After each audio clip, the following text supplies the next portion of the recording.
Hoje é dia 17, pessoal! Vamos comemorar! Pense no dia louco. Foi ontem, dia 17 de outubro. Foi muito doido o dia. É até difícil acompanhar, porque, sério, foram tantas notícias, tantas reviravoltas para um único dia que foi inacreditável. Talvez tenha sido o pior dia da presidência do Bolsonaro desde que começou em janeiro. Então o negócio foi realmente feio ontem. Se você está confuso e não sabe o que aconteceu, eu quero ler para vocês aqui um tweet da Janaína Pascoal, no qual diz o seguinte: jornalistas pedem para explicar o que está acontecendo no partido a que estou afiliada. E só o que eu posso dizer é que eu não tenho a menor ideia do que se passa. A situação é tão teratológica que fica com a sensação de que tudo é combinado.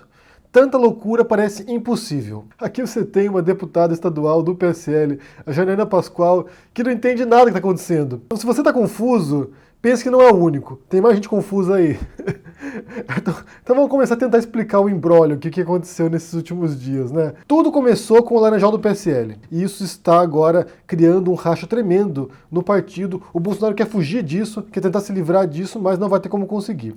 Então vamos começar com essa pessoa aqui, chamado Daniel Silveira. Você deve ter visto essa pessoa antes já. Ele é deputado federal do PSL. Ele é um dos caras, um dos machões que quebrou a placa da Marielle, lá no Rio de Janeiro. Ele foi a pessoa que ameaçou a diretora do colégio Pedro II no Rio. Se você tem todo esse medo, diretora, que um deputado federal esteja na sua escola, ainda mais um deputado federal com a minha vertente conservadora, que combate a ideologia socialista comunista, frequente a sua escola, se você tem todo esse medo, isso me cheira a merda. E se me cheira a merda, eu vou fazer um favor a você e você será uma das minhas primeiras auditadas. Eu vou solicitar uma auditoria na sua escola desde o princípio da sua gestão, para ver se está tudo tão certinho e se você realmente detém a moralidade como você diz que detém. Tentou agora, dias atrás, entrar na escola e foi barrado pelos alunos.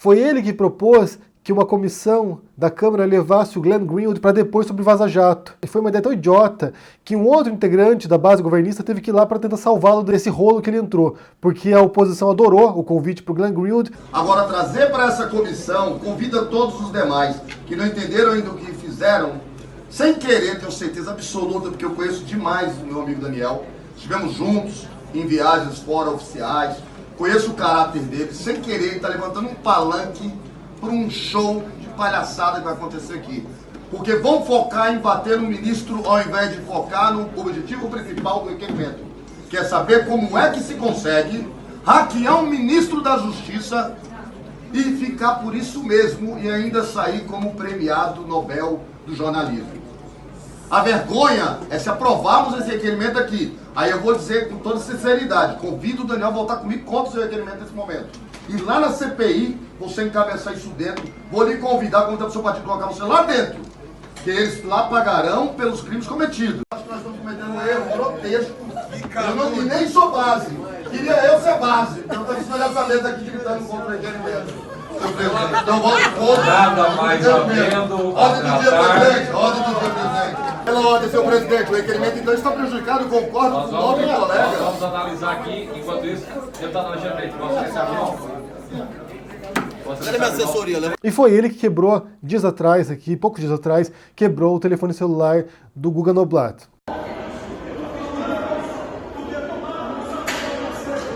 Então, por que eu tô falando desse sujeito? Porque anteontem, como vocês lembram, teve uma briga das listas do PSL. O Bolsonaro articulou um modo para retirar da liderança do partido, na Câmara, o delegado Valdir. Eles queriam pôr o Eduardo Bolsonaro no lugar. Então o que a ala bolsonarista do PSL fez foi armar um motim, foi armar uma rebelião interna, fizeram uma lista com assinaturas de parlamentares para retirar o Valdir. Como reação a isso, o Valdir e a sua turma bivarista, que eles chamam, né, que seria em apoio ao Bivar, que é o presidente do PSL, a turma bivarista fez uma contralista, respondendo à primeira lista, defendendo o Valdir. Então você teve uma lista que botou Eduardo Bolsonaro e depois uma segunda lista com mais assinaturas defendendo o Valdir. E se vocês lembram o vídeo de ontem, o total de assinaturas nessas duas listas somava mais do que o número de deputados do PSL na Câmara. E depois a gente descobriu por quê. Porque você tem esse gênio da estratégia, você tem esse brilhante estrategista que é o Daniel Silveira. Ele e mais alguns colegas votaram nas duas listas, porque ele achou que assim ele poderia se infiltrar no grupo bivarista, no grupo que defendia o Valdir, e saber o que eles estavam tramando. Tanto fez isso que ele foi e gravou a conversa desse grupo aqui para tentar manter o Valdir. E aí você tem uma tremenda revelação que foi, acho que a bomba de ontem. Falas do deputado Valdir chamando o Bolsonaro de vagabundo. Vamos ouvir. Não tem conversa. Não tem conversa. Eu implodo o presidente. Como é que o presidente se presta para papel?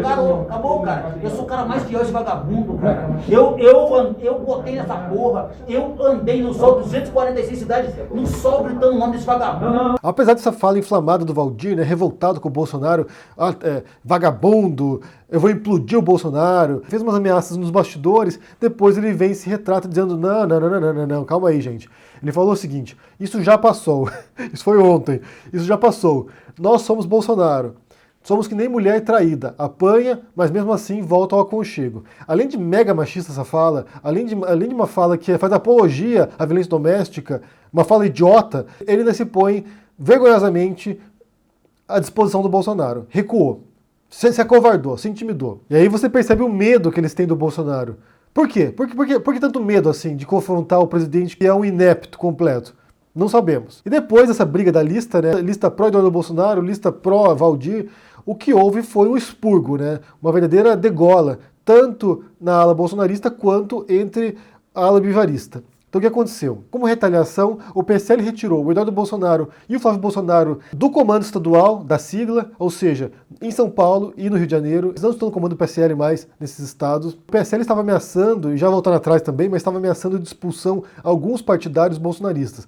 Entre eles, Carla Zambelli, Bibo Nunes, Alê Silva e Douglas Garcia. E eles queriam fazer isso justamente para poder neutralizar essa ala bolsonarista que está querendo tomar o partido, fazer um motim no partido. E como reação a isso, o Bolsonaro retirou a Joyce Hasselmann como líder do partido no Congresso, porque ela foi uma das que votou para manter o Valdir como líder do partido na Câmara. Então ela é uma traidora, né? Ela traiu o Bolsonaro. E daí o Bolsonaro, como reação, também cortou a Joyce Hasselmann.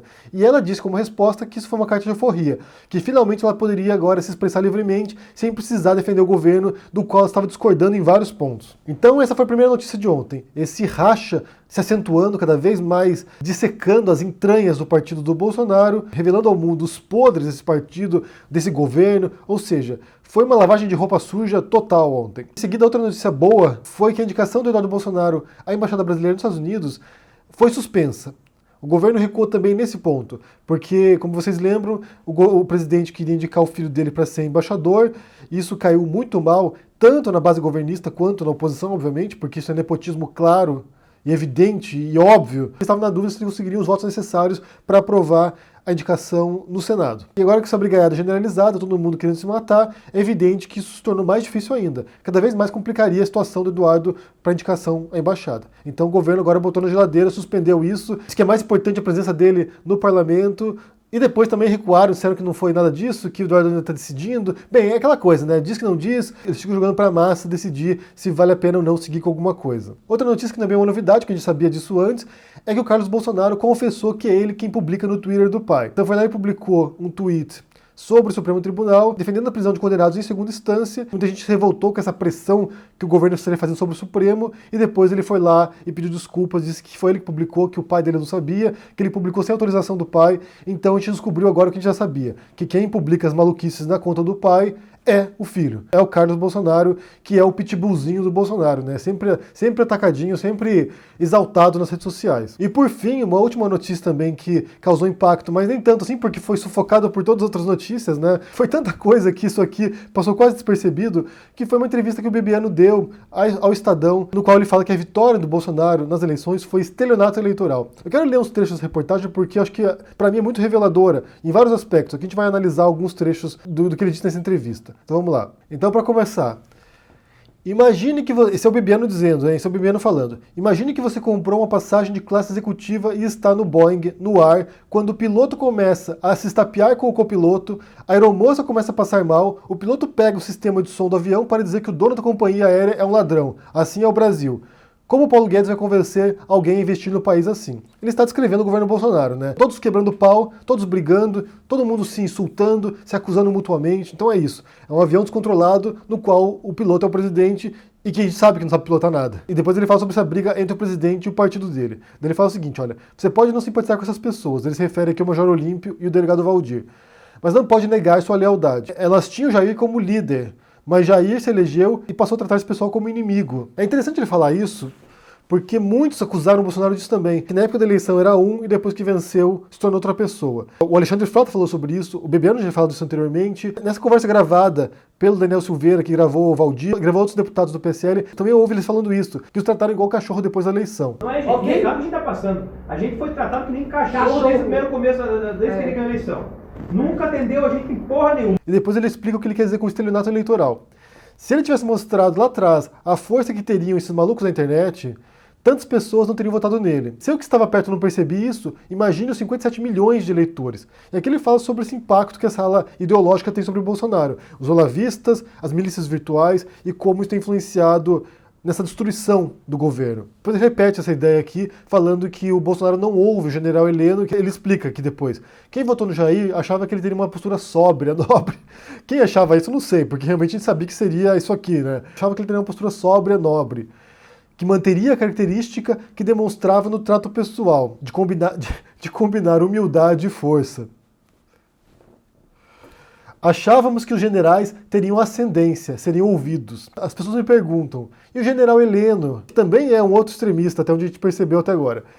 Ele não ouve o general Heleno, só ouve esses malucos, esse núcleozinho da internet. E depois ele explica essa aproximação do Bolsonaro ao núcleo ideológico, esse fundamentalismo olavista bolsonarista. Ele fala o seguinte, que isso aconteceu depois da facada. A facada funcionou como uma chancela para todas as teorias da conspiração malucas desse pessoal.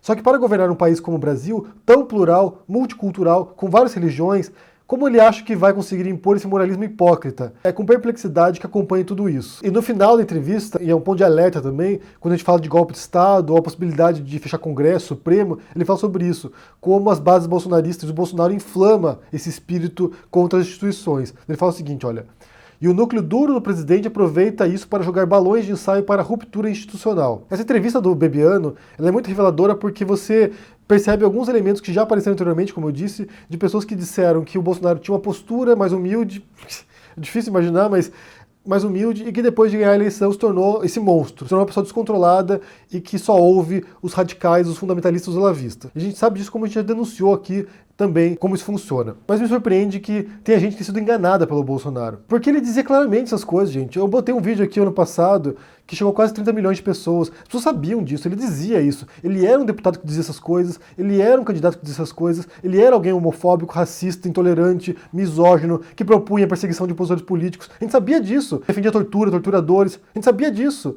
De onde o Bebiano e outras pessoas próximas ao Bolsonaro, como o Alexandre Frota também, acreditavam que ele seria diferente do que ele propunha, do que ele dizia durante 30 anos de carreira. Quem acreditava nisso? Quem era estúpido para acreditar nisso? Ou era estúpido ou era oportunista. E muitos do PSL que se elegeram foram por causa que foram oportunistas. Se aproximaram do bolsonarismo, se aproximaram dessa onda bolsonarista e se elegeram. Esses que estão rompendo agora com o Bolsonaro, dessa ala bivarista que eles chamam, eles se aproveitaram do Bolsonaro, eles sabiam que o Bolsonaro era um incompetente. Eles sabiam disso, sabiam da pauta bolsonarista. Sabiam do ódio e da intolerância que ele capitalizava. Ou eles são burros, porque a gente sabia disso. Nós que não andávamos com o Bolsonaro sabíamos disso. Agora vamos pagar de inocente, de que não sabia o que está acontecendo? Ah, convenhamos também, né? E um ponto que eu quero ressaltar aqui para concluir, que esse tipo de motins, esse tipo de facções brigando entre si, dentro de partidos, dentro de grupos políticos, isso sempre aconteceu. Essa é a história da política. Só que antigamente você não tinha WhatsApp para ouvir essas conversas das pessoas, né? Se a gente vai pensar na história, por exemplo, do Júlio César e os senadores tramando para matar o imperador, são histórias clássicas do passado. Motins, conspiradores, querendo lutar pelo poder, consolidar o domínio sobre um país. Isso é história, gente. A gente tem milhares de histórias parecidas a essa. Mas agora isso é em tempo real. A gente acompanha isso aqui em tempo real, na câmera, no áudio. A gente vai tendo acesso aos bastidores do poder, e as brigas, e a ganância, e a corrupção, e a soberba. Essa briga no PSL é um retrato de quem é o presidente no qual muitos brasileiros votaram. Uma pessoa incompetente, descontrolada, que só ouve uma ala maluca do governo, ideológica. É isso. A gente sabia disso. E muitos querem pedir desculpa agora. Ah, eu não sabia. Como prever isso? Nós prevíamos isso. Nós sabíamos disso, porque era óbvio. Não precisa ser nenhum vidente, nenhum astrólogo para poder saber disso. A gente sabia disso. Basta ouvir o que ele dizia.